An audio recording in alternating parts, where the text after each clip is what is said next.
بچانا ہے میوزک سے اور موسیقی سے باہر نکلو. یاد رکھنا آج میوزک اور موسیقی کو کوئی برا نہیں سمجھتا الا ماشاءاللہ. میں جانتا ہوں میں ظاہر سی بات ہے ہم کسی کو ذلیل کرنے نہیں بیٹھے، لیکن میوزک اور موسیقی سے کوئی نفرت نہیں. آپ جانتے ہیں حضور علیہ السلام نے کتنی نفرت کی. ایک شخص صرف بانسری بجا رہا، چرواہا بانسری بجا رہا. دیکھو میں جائز ناجائز کی کوئی بحث چھڑنے نہیں آیا، میرا کام صرف آپ کی خدمت کرنا ہے. یہاں جو بھی میں موسیقی کے خلاف اور میوزک کے خلاف بول رہا ہوں، اس سے مراد وہ موسیقی اور میوزک ہے جو گانے میں بجائی جاتی ہے. ٹھیک ہے، میری بات کو کہیں دوسری طرف تار مت کرنا، ٹھیک ہے، اس کا خیال رکھنا. یعنی امت کا طبقہ جس کی حرمت پر متفق ہے، بس یہ میری مراد ہے. سمجھ گیا؟ تو بانسری بجا رہا تھا ایک شخص، بانسری. مولا کائنات حضور علیہ السلام کے ساتھ جا رہے تھے. اللہ کے رسول علیہ السلام نے بانسری کی آواز بھی پسند نہ فرمائی اور اپنے کان میں انگلی ڈالی، اور پھر حضور علیہ السلام تیزی سے چلے اور پھر مولا کائنات سے پوچھا علی وہ آواز بند ہو گئی؟ یا رسول اللہ ابھی بھی آ رہی ہے. پھر اور تیزی سے چلے، وہ آواز بند ہو گئی؟ حضور ابھی بھی آ رہی ہے. اور تیزی سے چلے، بند ہو گئی؟ ہاں بند ہو گئی. حضور علیہ السلام نے کانوں سے انگلیاں نکالی اور فرمایا جو میوزک موسیقی سنے گا اس کے کان میں جہنم کا سیسا پگھلا کے ڈالا جائے گا. کانوں میں ایئر فون لگا کر گندے گندے گانے سننے والوں، جس میں زنا کے گانے، جس میں نفسانی خواہشات کو ابھارنے والے گانے، جس میں کلمات کفریہ والے گانے، جس میں اسلام کی توہین والے گانے، جس میں اسلام کی بے ادبی والے گانے. پتہ ہے اب تو ظالم جان بوجھ کر کفریہ کلمات کا گانوں میں اضافہ کرتے ہیں تاکہ تم سن کر مومن بھی نہ رہ جاؤ. نام عبد الرحمن عبد المصطفیٰ اور عبداللہ رہے لیکن تمہارے ایمان کا طوطا اڑ جائے. اس لیے بے شمار گانے. شارح بخاری مفتی شریف اللہ کمجدی رحمت اللہ علیہ نے ایک فتوے میں فرمایا کہ جس گانے میں کلمات کفریہ موجود ہے اس کو راضی رہ کر کے جو سنے گا یا گائے گا وہ کافر ہو جائے گا، اس کا تعلق اسلام سے ختم ہو جائے گا. بیوی رکھتا ہے تو اس کی بیوی بھی نکاح سے باہر ہو جائے گی، اور اگر مرید ہے تو اس کی بیعت بھی ختم ہو جائے گی. مسلمانوں بتاؤ کتنی تباہی مول لوگے. ان الشیطان للانسان عدو مبین، شیطان انسان کا کھلا دشمن ہے. ولا تتبعوا خطوات الشیطان انہ لکم عدو مبین، شیطان کے پیچھے مت جاؤ وہ تمہارا کھلا دشمن ہے. جانتے ہو یہ میوزک، یہ گانا کتنا خطرناک. بات آئی تو میں تو آیا تو باپو نے بھائی جان نے یہی بتایا میرے بڑے بھائی صاحب کے شادی کی تقریب ہے، تجھے جو بولنا ہے بول دے، یہ چند باتیں بول دے. میں جہاں جاتا ہوں لوگوں سے پوچھتا ہوں عنوان کیا ہے، لیکن جب اوپر چڑھ رہا تھا تو نعرہ لگا کہ جشن مولا کائنات. ٹھیک، تو وہ بات بھی شامل کرو، وہ بھی شامل، اس لیے کہ میرے لیے غوث العظم دستگیر کی مدد سے، رسول اللہ کی نگاہ عنایت سے ایسی کوئی بات نہیں ہے کہ میں نے جو پڑھ کے آنا ہے وہی کہنا ہے. نہیں، ایسا نہیں، بلکہ یہ صاحب بغداد کا فیض ہے. میں نے کبھی نہیں بولا. اب میری گفتگو کو کم و بیش 30 سال یا 27 سے 30 سال ہوتے آئے ہیں. کم و بیش تقریباً 11 سال کی عمر تھی جب سے میں قوم کی خدمت میں اللہ نے مجھے لگا رکھا ہے، جب سے بول. لیکن میں نے کبھی نہیں، نعرہ رسالت اولاد رسول، میں نے کبھی نہیں بولا علی کا خون، پیر سید امین القادری، میں نے کبھی نہیں بولا. میں ہمیشہ بلوایا گیا ہوں. مجھے میرے مرشد غوث پاک کی امداد نے بلوایا ہے، اور یہ امداد بِإِذْنِ اللہ، اللہ کے اذن سے، ان کی عطا سے ہے. ہم کیا، ہماری اوقات کیا، تیرے ہاتھ میں ہاتھ میں نے دیا ہے، تیرے ہاتھ ہے لاج یا غوث. تو آپ نے مولا مشکل کشا کی طرف بھی جشن کو منسوب کیا، تو میں اس پر ایک بات کہوں. دیکھو گانا شیطان کا اتنا بڑا ہتھیار ہے کہ بڑے بڑے لوگوں کو شیطان گانے اور نشے سے باندھتا ہے. مولا مشکل کشا، شیر خدا، فاتح خیبر،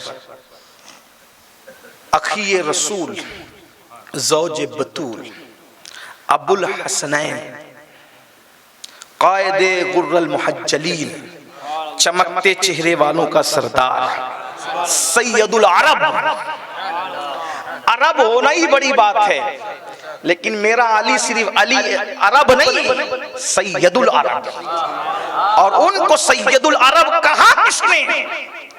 ام المومنین سیدہ طیبہ طاہرہ صدیقہ بنت صدیق اما عائشہ صدیقہ کہتی ہے رسول اللہ نے فرمایا علی تو سید العرب ہے۔ اس پر مجمع سے نہیں کہوں گا کہ بولو سبحان اللہ، میں نہیں کہوں گا، لیکن میں جانتا ہوں کہ عشق والے چپ نہیں رہیں گے۔ ارے ذکر علی آتا ہے تو پرندے بھی بول پڑتے ہیں، ذکر علی آتا ہے تو پتھر بھی بول پڑتے ہیں۔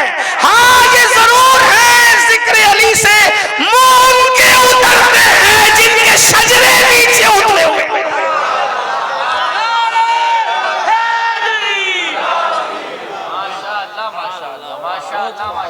اس نئی اصطلاح کو جا کے کسی نئی ڈکشنری میں دیکھ لیے گا، جن کے شجرے نیچے اترے ہیں، اس لیے کہ یہ بھی فیضان غوث اعظم ہے۔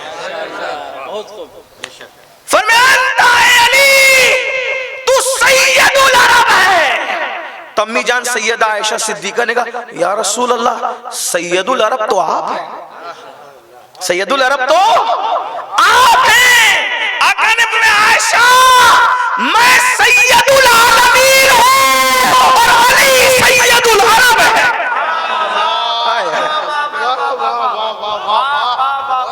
یہ شان ہے مولا کائنات، تو سید العرب، اور گویا جس کو نبی نے سید کہا، ہائے ہائے، حضور جس کو سید کہیں، سید الاولیاء بھی ہیں، سید الابرار بھی ہیں، اور ان کو سید الابرار کس نے لکھا ہے بتاؤں؟ میرے امام اہل سنت نے مطلع القمرین میں لکھا کہ علی سید الابرار ہے۔ ابرار یعنی نیک۔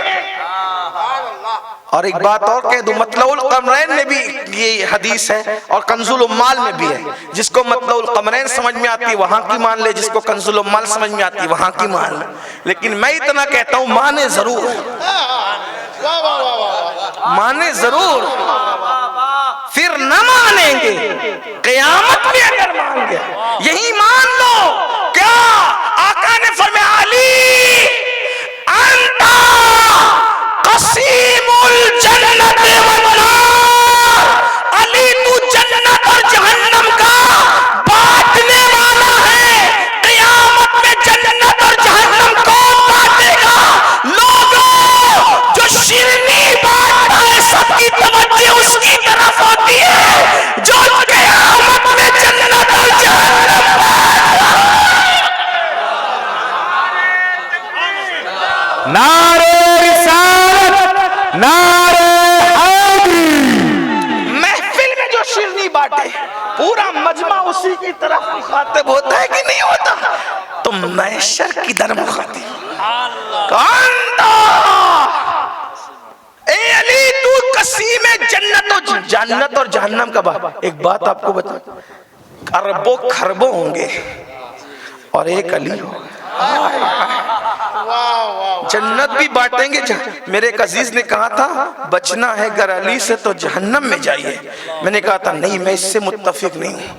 اگر کوئی اتنا بھی پکا پکا پکا پکا ناسبی کتا ہوگا کہا چلو ٹھیک ہے جہنم تو گوارا ہے لیکن علی گوارا نہیں۔ قدرت نے کہا تجھے جہنم کے لیے بھی وہیں جھکنا پڑے گا، اگر ٹھکانا چاہتا ہے تو خالی کے آگے ہاتھ پھیلانا، جہنم میں بھی جانا ہے تو علی سے، جہنم بھی علی سے لے لے۔ کہا تو جنت اور جہنم کا بانٹنے والا۔ بہرحال مولا مشکل، آقا نے فرمایا تو ساقی حوض کوثر ہے۔ یہ بھی مطلع القمرین میں میرے امام نے لکھا، کنز العمال میں بھی موجود۔ ایک اور سن لیجیے حدیث مبارکہ، ہائے ہائے کیا فرمایا ہوتا ہے۔ پل صراط کا انتظام، توجہ ہے آپ، پل صراط جانتے ہیں کہ بال سے زیادہ باریک تلوار سے زیادہ تیز، سب ڈرتے ہیں کہ گزریں گے کیسے۔ میرے آقا فرماتے ہیں سارے پل صراط کے انتظام علی کے ہاتھ میں ہوں، علی جس کو چاہیں گے میرے مولا وہی پل صراط سے گزرے گا۔ اور جس کو نہ چاہیں گے وہ کٹ کٹ کے گرے گا۔ یہ علی ہے جس کی بیوی عورتوں کی سردار، جس کے بچے جنتی جوانوں کے سردار، جس کا بھائی نبیوں کا سردار، جو خود ولیوں کا سردار۔ ساری فضیلتیں مان کر بھی ہم یہی کہتے ہیں، مگر خلافت الگ ترتیب ہے تو فضیلت بھی الگ ترتیب ہے۔ فضائل کا باب الگ ہے، افضلیت کا باب الگ ہے، اور ہم نابالغ محققین کے موقف کے لالچی نہیں ہیں۔ ہمیں موقف وہی پسند ہے جس پر غوث اعظم رہے، جس پر غریب نواز رہے، جس پر مخدوم اشرف جہانگیر سمنانی رہے، جس پر داتا علی حجویری رہے، جس پر حضرت سیدنا محبوب الہی رہے، حضرت بابا قطب الدین بختیار کاکی رہے۔ یاد رکھنا ایمان اور عقیدے کے معاملے میں ہم اوپر والوں کو دیکھتے ہیں، نیچے چھوکروں کو نہیں دیکھتے۔ اچھی لگتی ہے تو اچھی لگے، بری لگی ہے تو ہمیں کوئی کسی سے مطلب نہیں، کیونکہ تقریر ہے، یہ عبادت ہے، تجارت نہیں ہے۔ ہاں تجارت نہیں، کیونکہ تجارت گاہک کی پسند سے کی جاتی ہے، تجارت گاہک کی پسند سے کی جاتی ہے، اور عبادت یار کی پسند کے لیے کی جاتی ہے۔ اس میں پھر آنے والوں کا معاملہ نہیں دیکھا جاتا، یار کی خوشی کا معاملہ دیکھا جاتا۔ ایسا ہی ہے، تو اس لیے یاد رکھنا اپنے بزرگوں کے موقف سے مت ہٹنا۔ آنے والے کتنے بھی بچے آ کر کے اکسائے کہ آج سے یہ بن جاؤ، کام آج سے کیوں بنے؟ 1400 سال سے جو ہیں وہی رہیں گے۔ تیرے غلاموں کا نقش قدم ہے راہ خدا، وہ کیا بہک سکے جو یہ سراغ لے کے چلے۔ تو اگر کوئی کہے نہیں ہم تو فلاں گھرانے سے ہیں، تو ہم کہا ہاں ایک بہت بڑے گھرانے کا چشم و چراغ جو اپنے وقت کا مفتی بھی تھا، محدث بھی تھا، بلکہ صرف محدث نہیں محدث اعظم تھا، وہ ہمیں یہ سبق پڑھا گیا۔ کیا سبق پڑھا گیا؟ کہ مرتبہ حضرت صدیق کا یہ ہے سید، ہر فضیلت کے وہ جامع ہیں نبوت کے سوا۔ بات سمجھ میں آتی ہے تو اس کو خیال رکھ۔ علی پاک کی ہم ہر فضیلت مانتے ہیں، لیکن افضلیت رسول اللہ نے جس کی طرف اشارے دے دیے اور پوری امت کے اولیاء جس کی طرف بڑھے، ہمیں اسی کی طرف رہنا ہے۔ اس کا خیال کرنا۔ یاد رکھنا جب ٹرین کی پٹری، جب ٹرین پٹری بدلتی ہے، پٹری بہت لمبی چوڑی نہیں بدلتی، صرف دونوں ملی ہوئی رہتی ہے، ایک ہلکا سا آدھا انچ ٹرین دوسری طرف، آدھا انچ دوسری طرف جاتی ہے، بس آدھا انچ۔ پہلا قدم آدھا انچ ہوتا ہے اور اس کے بعد پھر اتنا اتنا اتنا مخالف سمت میں چلی جاتی ہے کہ جس پٹری سے نکلی تھی اس سے اس کا تعلق ہی ختم ہو جاتا ہے۔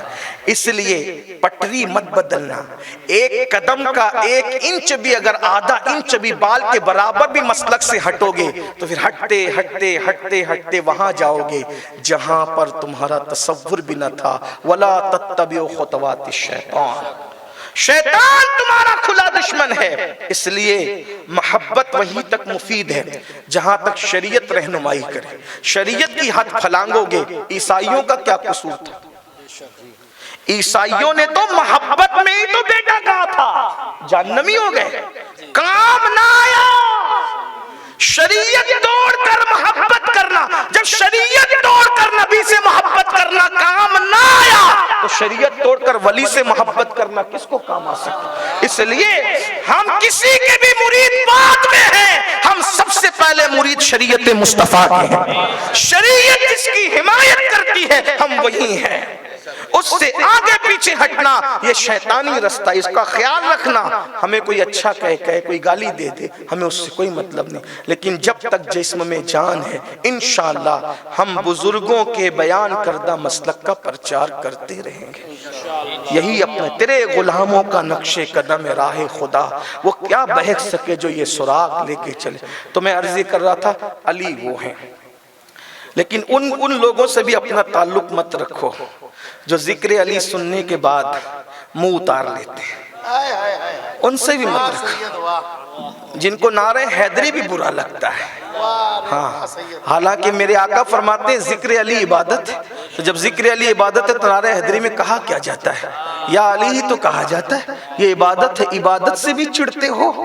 کس برادری سے تعلق ہو گیا ہے؟ عبادت سے بھی چڑھتے ہو؟ ہاں یا علی ضرور کہنا، مگر صدیق کو سینے میں رکھ کر، یا علی ضرور کہیں گے فاروق اعظم کو سینے میں رکھ کر، یا علی ضرور کہیں گے مگر عثمان غنی کو سینے میں رکھ کر، اور پھر جو مزہ آئے گا تو مزے کو بھی مزہ آئے گا۔ اور علی کہنے میں ہمیں جتنا مزہ آتا ہے کس کو آ سکتا ہے؟ اس لیے کہ کبھی دیوار ہلتی ہے، کبھی در کانپ جاتا ہے، علی کا نام سن کر اب بھی خیبر کا۔ علی یہ مرتضیٰ اتنی مضبوط تلوار پکڑتے تھے کہ کسی جنگ میں تلوار گری ہاتھ سے نہیں۔ توجہ چاہتا ہوں، ذوالفقار بہت وزنی تھی، کبھی ہاتھ سے گری نہیں، کبھی ہاتھ سے ایک دن گر گئی، ہائے ہائے اللہ اکبر، ایک دن گر گئی۔ ذوالفقار تھی، اس کو ذوالفقار اس لیے کہتے ہیں کہ اس کی دو دھار تھی، یعنی علی کی تلوار دو کام کرتی ہے ہر دور میں، ہاں دو دھار تھی اس کی، بہرحال دو دھاری تلوار تھی اور وزنی بہت تھی، عام انسان اس کو اٹھا ہی نہیں سکتا تھا۔ ایک دن گر گئی، گری تو علی غصے میں آ گئے، اس لیے کہ کوئی یہ نہ سمجھے کہ علی جیتتے ہیں تلوار سے، اس لیے کہ سارا کریڈٹ جیتنے والے کو ہتھیار کا دیا جاتا ہے۔ آج بھی دنیا کے اندر فلاں کے پاس یہ ہے، فلاں کے پاس اس لیے وہ جیت رہا ہے، وہ ہار رہا ہے، لیکن علی یا مرتضیٰ کی تلوار گر گئی، گری تو علی نے اٹھایا نہیں، یعنی بتا رہے ہیں کہ میں ہتھیار کا محتاج نہیں۔ کیوں؟ وہ تھے بہت بہادر، اتنے بہادر تھے کہ ان کے بازو بڑے موٹے موٹے تھے اور سینہ ان کا بہت چوڑا تھا، اور جس کے بازو موٹے ہوتے ہیں نا تو اس کے کندھے سخت ہوتے ہیں، لیکن اس کے برعکس مولا علی کے بازو بڑے موٹے تھے، کندھے بھی چوڑے تھے، لیکن اتنے نرم تھے کہ ایسا لگتا تھا جیسے ریشم۔ اور یہ شیروں میں بھی نہیں ہوتا، شیروں میں اس شیر کو یہ دیا جاتا ہے جو بہت زیادہ بہادر ہوتا ہے۔ جس کو اس کی تحقیق کرنا ہے وہ انٹرنیٹ پہ جا کر شیروں کی کوالٹی اور ان کی برادری اور نسلیں پڑھے تو اس کو پتا چلے گا جو سب سے بہادر شیر ہوتا ہے۔ شیروں میں بھی سب کو نہیں، کوئی چھوڑنے والی بات نہیں ہے، انٹرنیٹ کی دنیا موجود ہے، جا کر گوگل پہ سرچ کرو، بیٹھے بیٹھے کرو تو پتا چلے گا کہ ایک ہی نسل کا وہ جو شیر ہوتا ہے سب سے اعلیٰ اور بڑا بہادر ہوتا ہے، جنگل میں ایک ہی وہ ہوتا ہے، اور وہ بہت مضبوط اس کے بازو، وہ جب پکڑتا ہے شکار کو چھوڑتا نہیں، اور لیکن بہت نرم ہوتے ہیں۔ تو مولا پاک کے دیکھنا کبھی بھی جو نوجوان لڑکے جم کرتے ہیں نا، بازو موٹے ہوں گے، کندھے خود بخود سخت ہوں گے، دیکھ لیجئے گا۔ اور میں تو جوانوں کو کہتا ہوں کہ جم کیا کرو، اس لیے کہ موٹے بازوؤں کا ہونا یہ حیدری بازوؤں کی یادگار ہے۔ اگر کوئی اس نیت سے اپنے بازو مضبوط کر لے کہ میں حیدری بازوؤں کی یادگار قائم کروں تو یہ بھی عبادت ہوگی، ہاں اس کو بھی خیال کرو ماشاءاللہ۔ تو بہرحال سینہ بڑا چوڑا تھا، بازو بڑے موٹے تھے، اور جو کندھے تھے وہ دور تک ایک دوسرے کا فاصلہ زیادہ تھا، لیکن تھے بڑے نرم۔ تلوار گر گئی، بات دور نکلتی ہے، سارے عنوان چھوٹتے ہیں، بہرحال بات ختم بھی کرنی ہے، کہیں نہ کہیں تو ختم کرنی ہوگی۔ تو تلوار چھوٹ گئی، اور کون سی جنگ میں چھوٹی؟ خیبر میں، خیبر میں چھوٹ گئی۔ حالانکہ خیبر میں حضور نے یہ کہہ کے بھیجا تھا کہ ان کے ہاتھوں پر فتح ہوگا خیبر، فیصلہ کن دن ہے، این جنگ میں تلوار چھوٹی، ادھر تلوار چھوٹی، مولا نے جھک کر نہیں اٹھایا۔ کیوں؟ اس لیے کہ تلواریں جھکی رہتی ہے ان کے لیے، انہوں نے تلوار کے لیے کب جھکنا تھا؟ ادھر تلوار چھوٹی، ادھر میرے مولا نے بتانے کے لیے کہ علی ہتھیار کا محتاج نہیں، دوسرے ہاتھ سے خیبر کا دروازہ اکھاڑا اور اکھاڑ کر کے اس کو ڈھال بنایا، اور ڈھال بنا کر کے لڑتے رہے۔ اللہ اکبر، جب تک ذوالفقار ہاتھ میں نہ آئی، علی نے خیبر کے دروازے کو اپنے لیے ہتھیار بنا، یہ یعنی خیبر توڑنے کا جو واقعہ ہے، ہم بار بار جو سنتے ہیں خیبر توڑنے کا واقعہ، اس کا ایک پس منظر یہ بھی ہے کہ دروازہ جو توڑا تھا وہ تلوار گرنے کے بعد توڑا تھا۔ یہ مولا مشکل کشا کی شان، ایسی ہستی ان کو کون شہید کرے گا؟ بات گانے سے چلی تھی، میوزک اور موسیقی پہ وہی ختم کرتا ہوں، ٹائم ہو گیا، حالانکہ دوسرے بہت سے عنوانات مجھے دیے گئے لیکن وقت ہو گیا۔ مولا مشکل کشا کو شہید کون کرے گا؟ تو آقا کریم صلی اللہ علیہ وآلہ وسلم نے اس کی نشانی بتائی تھی، کون شہید کرے گا۔ آقا علیہ السلام نے فرمایا 2 لوگ دنیا میں بہت بدبخت ہیں، ایک وہ جس نے صالح علیہ السلام کی اونٹنی کو اس کی کوچے کاٹی، اور ایک وہ جو تجھے شہید کرے۔ فرمایا اس کی آنکھیں سفید ہوگی، کنجی آنکھیں، آپ کے یہاں کیا کہتے ہیں نہیں پتا، آنکھیں جس کی سفید ہوتی کیا کہتے ہیں آپ کے؟ درشی پڑھنے، پڑھنے درشی پڑھنے۔ رب صلی وسلم دائما ابدا علی حبیبک خیر الخلق کلہم۔ کہیں کہیں زبان ایسی ہوتی ہے کہ ہنسی آ جاتی ہے، ہاں چلیں بہرحال اردو ہی سن لیں، بعد میں سمجھ لینا جو ہے۔ تو آنکھیں اس کی سفید ہو، کنجی آنکھیں ہوگی، رنگ اس کا سرخ ہوگا، اور وہ بڑا نمازی ہوگا۔ یہ بات توجہ فرمائیں، نماز بڑا نمازی ہوگا، تلاوت بہت کرنے والا ہوگا قرآن کی۔ ابن ملجم کے بارے میں لوگ سمجھتے ہیں کہ وہ کوئی عام سا آدمی ہے، نہیں نہیں، وہ قاری قرآن، حافظ قرآن، کثرت سے قرآن پڑھنے والا، اتنی کثرت سے سجدے کرتا تھا کہ سجدے کی وجہ سے نشان سجدہ اس کی پیشانی پہ تھا، اس کے گھٹنے سجدے کے نشان سے بھرے ہوئے تھے۔ مولا کہنا جب بھی اس کو دیکھتے تھے تو کہتے تھے کہ میری داڑھی کب سرخ کرو گے؟ وہ سمجھ نہیں پاتا تھا، کبھی سمجھتا بھی تھا تو تجاول عارفانہ سے کام لیتا تھا، مولا میں دیکھیں کسی بھی بات کی کتابوں میں بہت سی روایتیں بہت ہیں، ان میں سے میں ایک پڑھ رہا ہوں آپ کے سامنے، اور میں جہاں سے پڑھ رہا ہوں سید ابو الحسنات صاحب سے پڑھ رہا ہوں، میرا حوالہ ٹھیک، اور انہوں نے بھی اوپر سے لیا ہے، اور امام ابو اسحاق اسفرائنی سے انہوں نے لیا ہے۔ تب میرا اصل حوالہ اگر آپ دیکھنا چاہیں، اس لئے کہ میں نے چھوٹی اور بڑی دونوں کتاب کا حوالہ لیا، لوگ اس کو بہت نیک متقی پرہیزگار سمجھتے تھے، عبد الرحمن ابن ملجم۔ مولا پاک کی جو جنگ تھی، اچھا وہ مولا پاک کے ساتھیوں میں اٹھنے بیٹھنے والوں میں تھا، ابن ملجم۔ آپ سمجھے کہ کیا چیز ہے، وَلَا تَتَّبِعُوا خُطُوَاتِ الشَّيْطَانِ، شیطان کیسے موڑتا ہے انسان کو، وہ محفل میں بیٹھنے والا ہوتا ہے۔ بڑی بات تو یہ مولا پاک نے 3 جنگیں اپنے دور خلافت میں لڑی، تیسری جو جنگ تھی جنگ نہروان، اس میں جب آپ نے خارجیوں کا خاتمہ کیا اور آپ جنگ جیت گئے، تو جیتی ہوئی جنگ کی فتح کی خوشخبری لے کر کوفہ میں جس کو مولا نے بھیجا، اس کا نام تھا عبد الرحمن ابن ملجم۔ یعنی مولا پاک کا اتنا قریبی آدمی اس نے اپنے آپ کو کر لیا تھا کہ مولا پاک ساری نشانیاں جان رہے ہیں، وہ قریب بھی ہو گیا ہے، اور مولا پاک جنگ کی خوشخبری سنانے کے لیے اس کو بھیج رہے کوفہ۔ بھائیوں کوئی بات راز کی پہنچانے کے لیے کیسے لوگوں کو دیا جاتا ہے، غور فرمائے نا۔ ہاں اب وہ کوفہ آیا، قرآن پڑھتا ہے، یہ ہے وہ سب چیزیں، کوفہ آیا۔ آنے کے بعد خوشخبری سنائی تو کوفہ میں خارجی لوگ مرد عورتیں چھپ چھپ کر بسے ہوئے تھے۔ جب اس نے خوشخبری سنائی اور سنانے کے بعد وہ چلا، پوری دھوم مچ گئی کہ خارجی قتل ہو گئے، چند بچے تو بھاگ گئے۔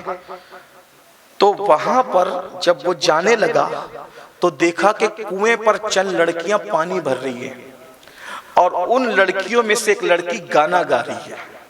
دیکھیں آپ گانا کیا چیز ہے، جس کو آج لوگ گناہ نہیں سمجھتے، وہ نہیں سمجھتے گانا کتنا خطرناک ہے، شیطان کا کتنا بڑا ہتھیار ہے۔ تو ایک لڑکی گانا گا رہی ہے، اتنی خوبصورت آواز میں جب وہ گانا گا رہی ہے، اس کے قدم اس طرف بڑھے، اور بڑھنے کے بعد سوچا آواز اتنی خوبصورت ہے تو شکل کتنی خوبصورت ہوگی، اور جیسے ہی وہ پانی کے کنویں پر پہنچا تو دیکھا کون گا رہی ہے، کہا فلانی گا رہی ہے، تو کہا تیری آواز اتنی خوبصورت ہے، کیونکہ مرد ہوتا ہے موم، عورت ہوتی ہے آگ کی طرح، اگر آگ کے قریب موم پہنچا پگھلتا ہے، نہیں پگھلتا کم سے کم نرم ضرور پڑتا ہے۔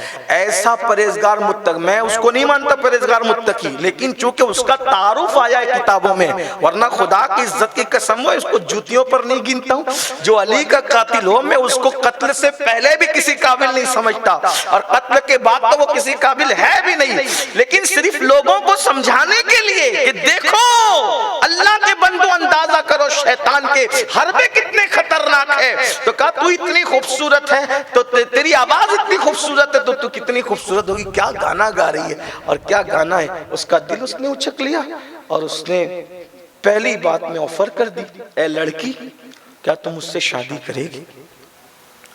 اس لیے کہ بظاہر نیک نظر، جیسے شیطان بظاہر فرشتوں میں تھا، تو اگر میں کہوں کہ شیطان فرشتوں کی صف میں تھا تو یہ نہیں کہ میں اس کی تعریف کر رہا ہوں، ایسا نہیں، ورنہ لوگ کلپ کاٹ کر کے چلا دیں گے، دیکھو اب تو یہ تو ابن ملجم کی بھی تعریف کر لیں گے، لا حول ولا قوت الا، لعنت ہو ان پہ جو ابن ملجم کی تعریف۔ آج تک یزید کے بارے میں کچھ اچھے جملے کہنے کا کبھی تصور نہیں آیا، وہ تو بہرحال بیٹے کا قاتل ہے، ہم تو اس کا نام آنے پر ہمارا خون جوش کھاتا ہے کہ اس کو کیا کہیں۔ تو یہاں تو بابا کا قاتل ہے، لیکن سمجھانے کے لیے اللہ کے بندو ذرا غور کرو، جب اس نے کہا نا مجھ سے شادی کرے گی، وہ تھی خارجی فرقے سے اس کا تعلق تھا، اور مولا علی کی کٹر دشمنی رہتی تھی کوفہ میں۔ اس نے کہا کروں گی تو صحیح، ہوں بہت خوبصورت، یہ دیکھ چہرے سے کپڑا ہٹایا تو ڈھیر ہو گیا، حسن کے سامنے ڈھیر ہو گیا۔ کہا کہ کروں گی تو صحیح شادی، لیکن مہر اتنا مہنگا ہے تو دے نہیں پائے گا، میرا مہر اتنا مہنگا ہے تو دے نہیں پائے گا۔ یہ اس کو کہتے ہیں تیخ میں لانا، جذبات میں لانا۔ اس نے فٹ کہا، کوئی کمی نہیں تھی، کہا اللہ کی قسم جو کہے گی مہر دے دیں گے۔ کہا پھر ٹھیک ہے، علی کا سر چاہیے۔ توجہ ہے آپ کی، گانا اور حسن کہاں تک لے جا، موسیقی میوزک اور حسن کہاں تک لے جا رہا ہے۔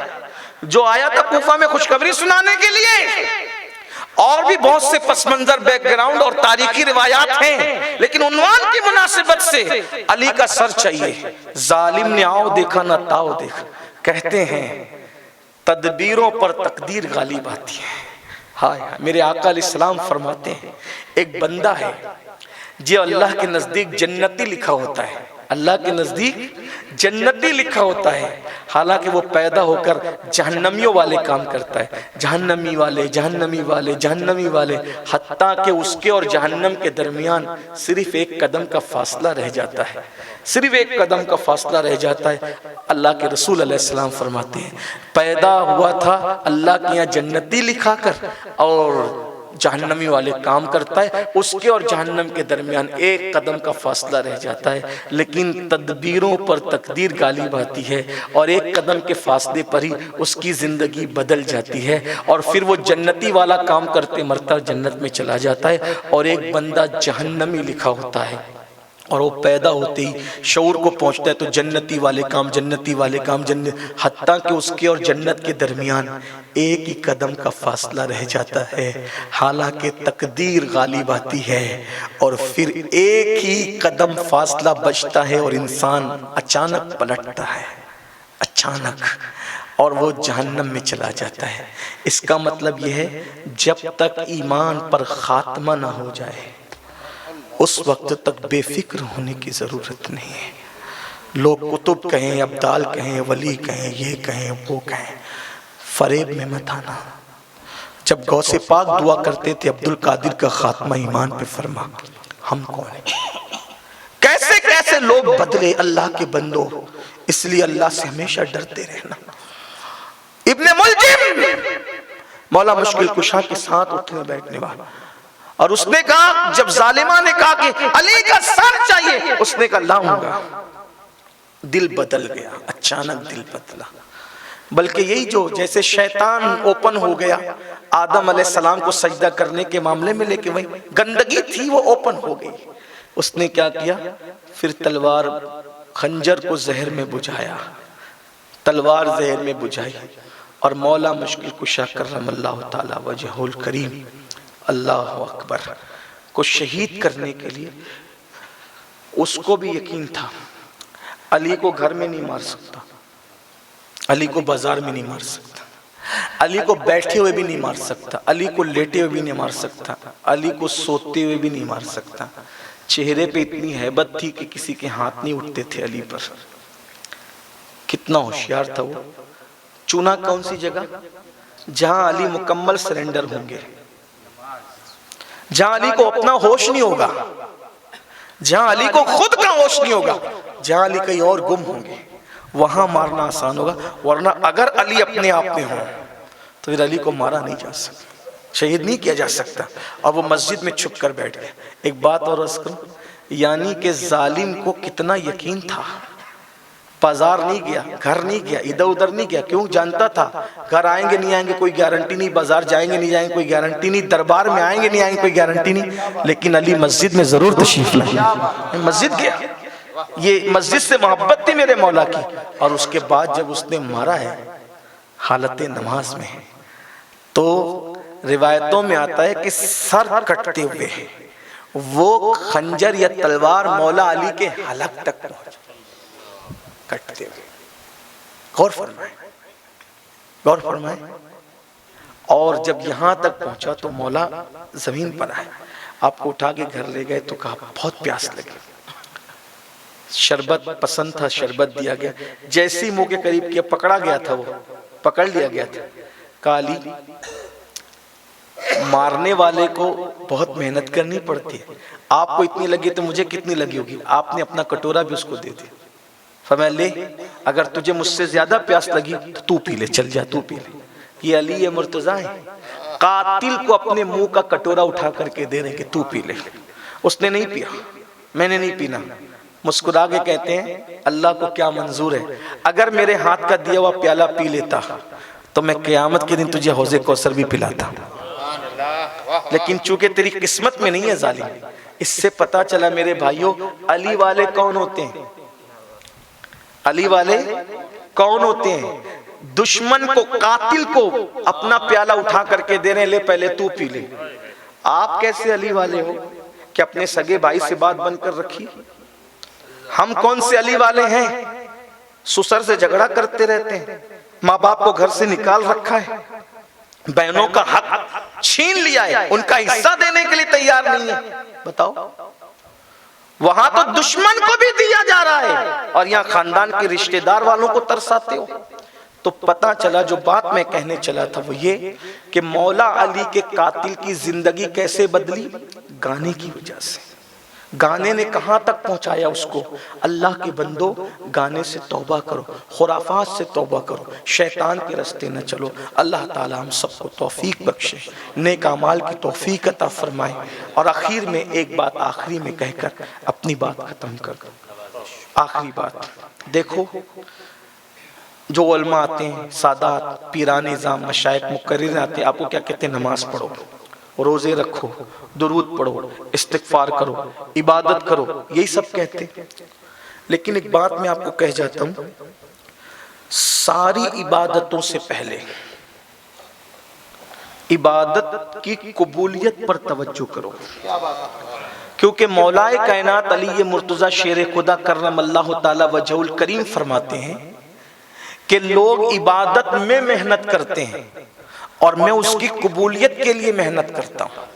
کیونکہ اگر تھوڑے کو اللہ قبول کر لے تو وہ تھوڑا نہیں رہ جاتا، اور زیادہ کو اللہ رد کر دے تو وہ زیادہ نہیں رہ جاتا. دیکھو، کتے کو پانی پلانا پسند کر لیا، قبول کر لیا تو اسی پہ جنت دے دی، اور شیطان کی لاکھوں سال کی عبادت رد کر دی. اتنی عبادت ہونے کے بعد بھی وہ شیطان ہی رہا. تو بات کس کی ہے؟ کثرت کی نہیں ہے، کوانٹیٹی کی نہیں ہے، بلکہ کس کی ہے؟ قبولیت کی، کہ آپ کی عبادت قبول ہو. اور عبادت قبول ہونے کے لیے دو چیزیں ضروری ہے. نمبر 1 ایمان، اور نمبر 2 رزق حلال. حلال روزی. پیٹ کے اندر اگر حرام ہوگا، چوری کا پیسہ ہوگا، شراب بیچنے کا پیسہ ہوگا، جوئے کا پیسہ ہوگا، سود کا، بیاج کا پیسہ ہوگا، کتنی بھی عبادت کر لو عبادت قبول نہیں. آج مسلمانوں کے اندر مردوں میں کیا، عورتوں میں کیا، سود کی لعنت عام ہو رہی ہے. بیاج ایک دوسرے کو دیتے ہیں، لیتے ہیں. یاد رکھنا، جو سود والے لوگ ہیں نا، سود کھاتے ہیں جو، مرتے وقت ان کی زبان پہ کلمہ نہیں آنا. بہت حیرت انگیز بات، ایک صوفی بزرگ کو کسی نے کہا کہ کیا دنیا کے اندر کوئی پاخانہ بھی کھاتا ہوگا؟ ایک صوفی بزرگ سے کہا کیا دنیا میں کوئی پاخانہ سمجھتے ہیں؟ پاخانہ بھی، گندگی بھی کوئی کھاتا ہوگا؟ تو کہا پاخانہ جتنا گندا ہے اس سے زیادہ سود کا لقمہ ناپاک ہے، اس لیے کہ پاخانہ اگر جسم پہ لگ جائے تو اس کو 2 چلو پانی سے دھو کے صاف کیا جا سکتا ہے، لیکن یہ گندگی اگر انسان کے پیٹ میں جائے تو 7 سمندروں کا پانی بھی اس کو دھل نہیں سکتا۔ اور یاد رکھنا بڑے سے بڑا مجرم اور گنہگار بھی رمضان شریف میں اس کی قبر سے عذاب اٹھا لیا جاتا ہے، لیکن سود خوروں کی قبر پر شب قدر میں بھی عذاب ہوتا ہے۔ ابن حجر اپنی کتاب الزواجر میں لکھتے ہیں کہ میں نے خود مشاہدہ کیا کہ شب قدر میں سود خور پر عذاب ہو رہا تھا۔ اور سود خوروں کے بارے میں اللہ اکبر، اب سن لیں، اگر کسی میں ہمت اور طاقت اور جرت ہے تو اندازہ کریں۔ اللہ اکبر، اللہ پاک قرآن میں فرماتا ہے کہ جو سود کھاتے ہیں اللہ اس سے جنگ کا اعلان کرتا ہے، اللہ نے اس سے اعلان جنگ کیا ہے۔ مسلمان سور کے گوشت سے تو نفرت کرتا ہے، ارے سور کھانا بھی حرام ہے اور سود کھانا بھی حرام ہے، مگر سور کھانے سے زیادہ حرام بلکہ بدترین کام سود کھانا ہے، کیونکہ سور حرام ہے، مگر سور کھانے والوں سے اللہ نے جنگ کا اعلان نہیں کیا، سود کھانے والوں سے اللہ نے جنگ کا اعلان کیا۔ اللہ جس سے جنگ کا اعلان کرے اس کی نسلیں برباد کرتا ہے، اس کی نسلیں تباہ کرتا ہے۔ تو اس لیے اگر کوئی سود میں مبتلا، بلکہ کچھ لوگ کہتے ہیں حضرت ہم لیتے نہیں ہیں نا، ہم تو دیتے ہیں مجبوری میں۔ اللہ کے رسول علیہ السلام نے فرمایا سود لینے والا جتنا بڑا مجرم ہے دینے والا بھی اتنا ہی بڑا مجرم ہے۔ اور سود لینے والا کیا ہے؟ ایک لقمہ سود کا کھانا ماں کے ساتھ 36 مرتبہ زنا کرنے کے برابر ہے۔ توبہ کرے وہ لوگ، آج کل تو شادی پر بھی لوگ سود لیتے ہیں، بولے برادری میں ناک کٹ جائے گی اگر دھوم دھام نہیں کریں گے تو۔ میں نے کہا آگ لگے تیری ناک کو، کون سی تم نے یہ بدعتیں نکال رکھی ہے؟ اللہ کے رسول صلی اللہ علیہ وآلہ وسلم اگر چاہتے تو اپنے بھائی کی بارات اور اپنی بیٹی کے نکاح میں جنت کے موتی نچھاور کروا دیتے، وہ کپڑوں کا انتظام کروا دیتے میرے آقا، کہ جو کپڑے دنیا میں کبھی نہیں دیکھے تھے۔ کیا چیز کی کمی تھی وہاں؟ کس چیز کی کمی ہے؟ مولا تیری گلی میں، دنیا تیری گلی میں، عقبہ تیری گلی میں۔ سیرت اٹھا کر کے دیکھو، جب ایک ایک دیہاتی فقیر کو جنگل بھر بھر کے بکریاں بھیک میں دے دی تو کیا بیٹی کو آپ دھوم دھام سے شادی نہیں کر سکتے تھے؟ لیکن قربان جب اپنی شہزادی کونین، شہزادی کون و مکان، شہزادی اللہ اکبر ملکہ فردوس بری میرے نبی کی صاحبزادی، جب ان کا نکاح ہوتا ہے تو رسول اللہ نکاح کے وقت وہ چادر بیٹی کو اڑاتے ہیں جس میں 17 پیون لگے ہوئے تھے، اور ہمیں بتاتے ہیں کہ اگر غربت تمہارے گھر کو جھانک لے تو تم سود سے قرضہ مت لینا شادی کے موقع پہ، اس سے بھیک مت مانگنا، اس سے قرضہ مت لینا، ایسی سادگی میں کر کے میری سنت کو زندہ کر لینا۔ مسلمانوں کیا ہو گیا؟ اور لگے ارے نہیں برادری والے کیا کہیں گے، محلے والے کیا کہیں گے؟ آپ سے کہتا ہوں اپنے دل و دماغ پہ لکھ لو، میری ایک بات اپنے دل و دماغ پہ لکھ لو، اس دنیا کے اندر اس بات سے بے فکر ہو جاؤ کہ لوگ کیا کہیں گے۔ یہ کیا بات یاد رکھنا، صرف یہ فکر کرو، بس یہ فکر کرو کہ اللہ اور اس کا رسول مجھ سے راضی رہے، باقی لوگ کیا کہیں گے مجھے کسی سے کوئی مطلب۔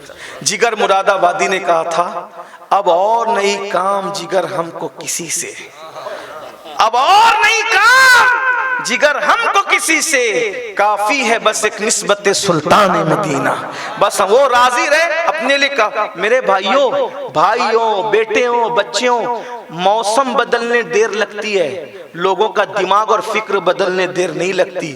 ارے جب مولا علی کے ساتھ اٹھنے بیٹھنے والا ایک گانے پر اپنا ایمان بیچ گیا اور مولا علی کے بارے میں اس کی فکر بدل گئی، تمہارے میرے بارے میں نہیں بدلے گی۔ لوگوں کو چھوڑو ان کے حال پہ، تعریف کرتے ہیں سمجھ جاؤ اللہ کا کرم ہے، توہین کرتے ہیں گالیاں دیتے سمجھ جاؤ اللہ کا کرم ہے۔ اب لوگ کہیں گے یہ پاگل تو نہیں ہوا قادری، توہین کرتے گالی۔ میں ایک بار بیٹھ کے سوچ رہا تھا، بولو کچھ بات ختم۔ لوگ اللہ والوں کو ہی برا کیوں کہتے ہیں؟ بڑے بڑے خائن صاحب فلموں کی دنیا میں کام کر رہے ہیں، ان لوگوں کے پیچھے کوئی پڑا رہتا ہے؟ بولیں، بلکہ چپ کے حجرے میں بیٹھ کر کے سب دیکھتے بھی رہتے اللہ ماشاءاللہ ان لوگوں کو۔ ایسے کچھ لوگ ہیں اور سب دیکھتے رہتے ہیں، وہ تانے بانے چلتے رہتے ہیں، ان کے پیچھے کوئی نہیں پڑا۔ کس کے پیچھے پڑے رہتے ہیں؟ اللہ والوں کے۔ میں ایک دن بیٹھا سوچتا ہے اللہ یہ تیرے بندوں کے پیچھے لوگ کیوں پڑے رہتے ہیں، تیرے بندوں کے پیچھے لوگ کیوں پڑے رہتے ہیں۔ میں ہنسنے لگا، اچانک بیٹھے بیٹھے مجھے ہنسی آ گئی۔ کیوں ہنسی آئی پتہ ہے؟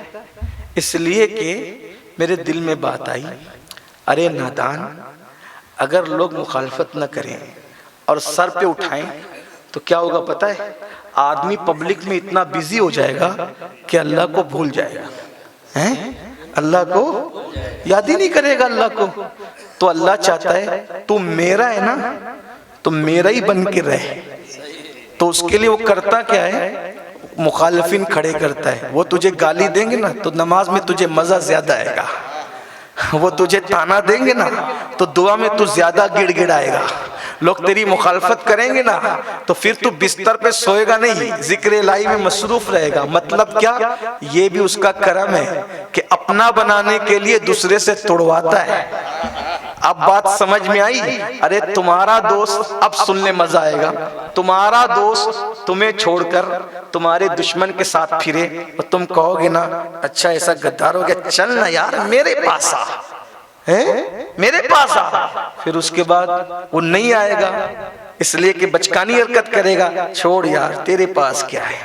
تو کیا کرے گا آدمی؟ کوشش کیا، اللہ کے لیے نہیں کہہ رہا ہوں، ملانے کے لیے نہیں، میرے اللہ کی ذات ہر تمثیل سے مثال سے پاک ہے، لیکن پھر کیا کرے گا؟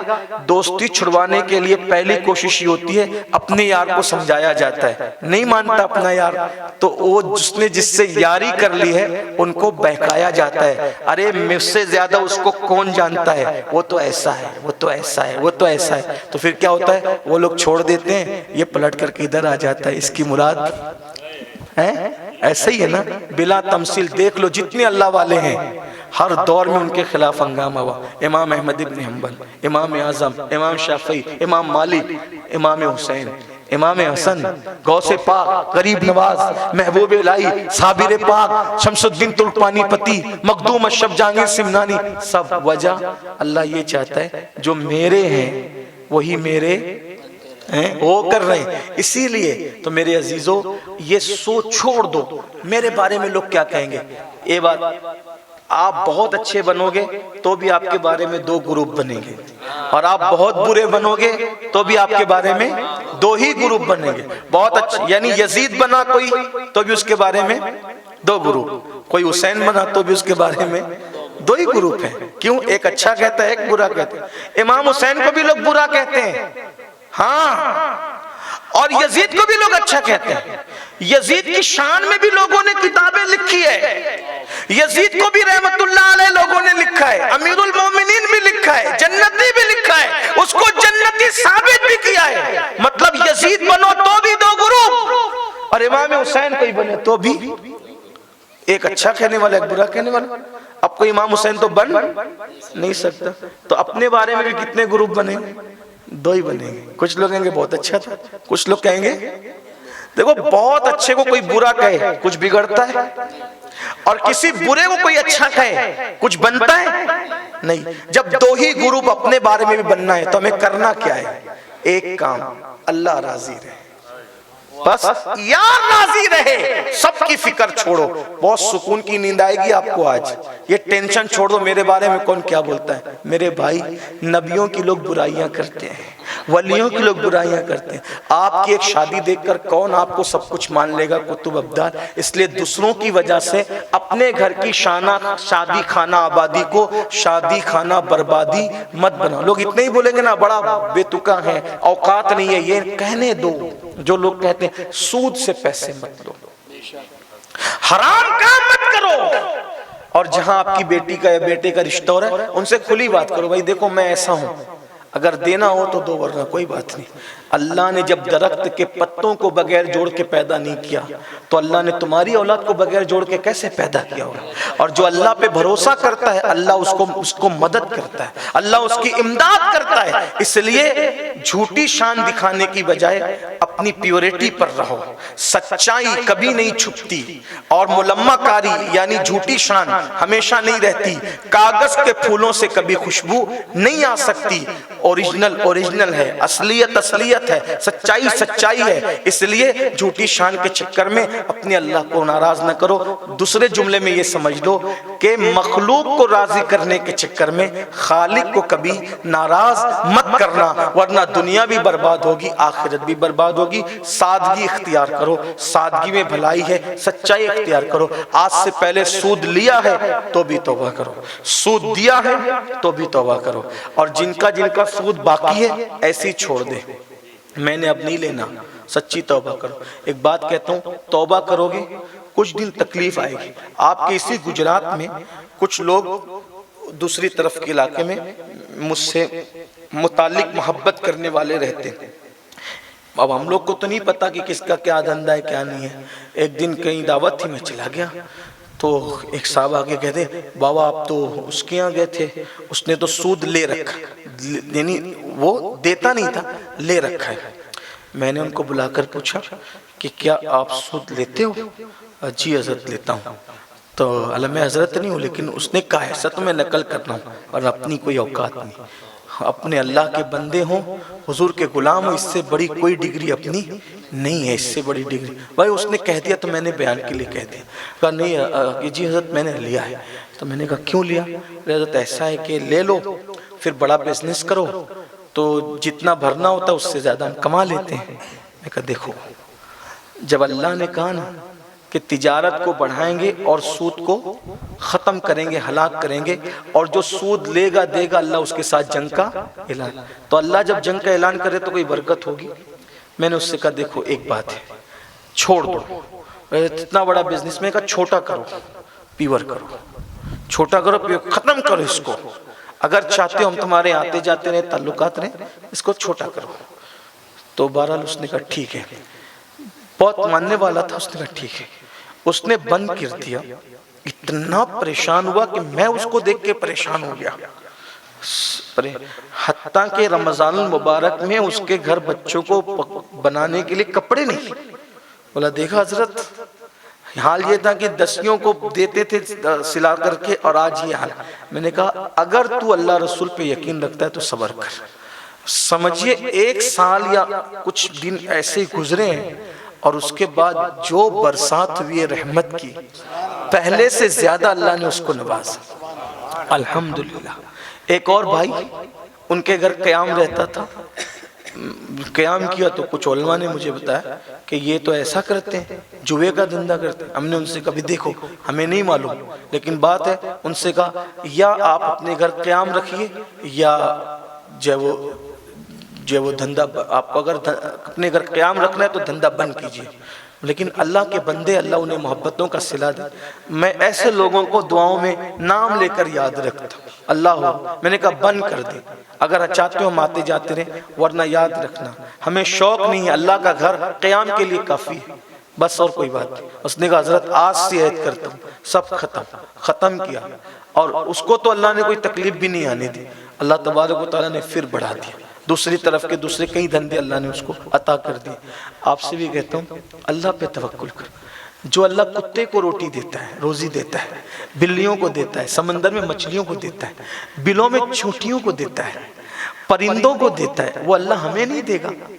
غور کیجئے، اللہ دے گا، ضرور دے گا، عطا کرے گا، ضرور عطا کرے گا، اس پہ توکل کرو، بس اللہ کی چوکھٹ سے وابستہ ہو جاؤ۔ ایک مرتبہ حضرت سلیمان علیہ السلام نے چونٹی سے پوچھا، اے چونٹی تو ایک سال میں کتنا دانہ کھاتی ہے؟ چونٹی نے کہا ایک دانہ پورا کھا لیتی ہوں ایک سال میں۔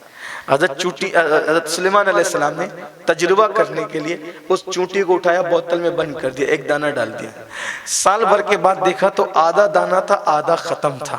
مسکرا کے کہا چونٹی سے تو نے تو کہا تھا ایک سال میں پورا کھا لیتی ہوں، آدھا ہی کھایا۔ چونٹی نے کہا جب تک میرا رزق صرف اللہ کے ہاتھ میں تھا پورا کھا لیتی تھی، یقین تھا ختم کر دوں گی تو دوسرا دے گا، چونکہ اللہ ہے نا۔ جب سے میرا رزق سلیمان کے سپرد کر دیا گیا تو میں ڈری سال کے بعد ملے گا کہ نہیں ملے گا، اس لیے میں نے آدھا بچا کر رکھ لیا۔ میرے بھائیوں، جب چونٹی اتنا توکل کرتی ہے تو ہمیں کتنا توکل کرنا چاہیے۔ ہمارے پیدا ہونے سے پہلے اللہ نے ماں کے سینے میں ہمارے لیے روزی پیدا کی۔ آپ بتائیں جس نے ماں کے پیٹ میں ہمیں نہیں بھولا، پیدا ہونے کے بعد پیدا بعد میں کیا، پہلے ماں کے سینے میں غذا پیدا کی۔ سوچو تو صحیح ذرا، جو اللہ یہاں نہیں بھولتا وہ کیسے بھولے گا؟